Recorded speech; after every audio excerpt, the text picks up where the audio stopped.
लोकसभेच्या घवघवीत यशानंतर महाविकास आघाडीच्या वतीने आता आगामी विधानसभा निवडणूक जिंकण्यासाठी राष्ट्रीय काँग्रेस पक्षाने आतापासूनच कंबर कसायला सुरुवात केली आहे। येणाऱ्या विधानसभा निवडणुकीच्या पार्श्वभूमीवर काँग्रेस पक्षाच्या वतीने इच्छुक उमेदवारांकडून अर्ज मागविण्यास सुरुवात केली आहे।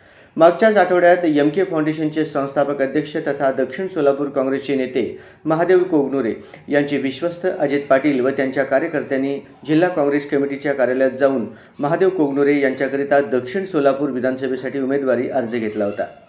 आज इच्छुक उमेदवार म्हणून महादेव कोगनुरे यांचा विहित नमुन्यातील संपूर्ण भरलेला अर्ज शहराध्यक्ष चेतन नरोटे यांच्याकडे सुपूर्द केल्याने कार्यकर्त्यात उत्साह संचारला आहे।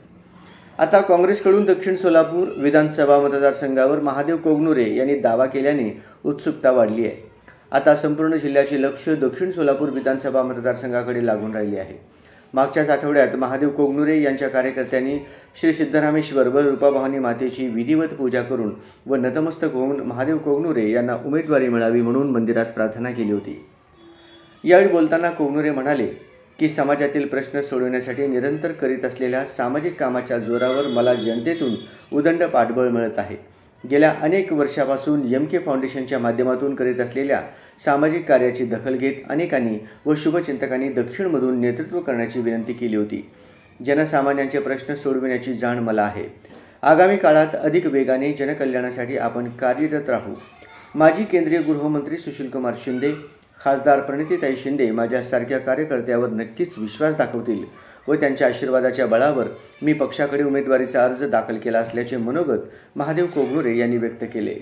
त्यामुळे आगामी विधानसभा निवडणुकीत परिवर्तन होणार, मला विधानसभा तिकीट मिळणार असा विश्वास महादेव कोगनुरे यांनी व्यक्त केला आहे।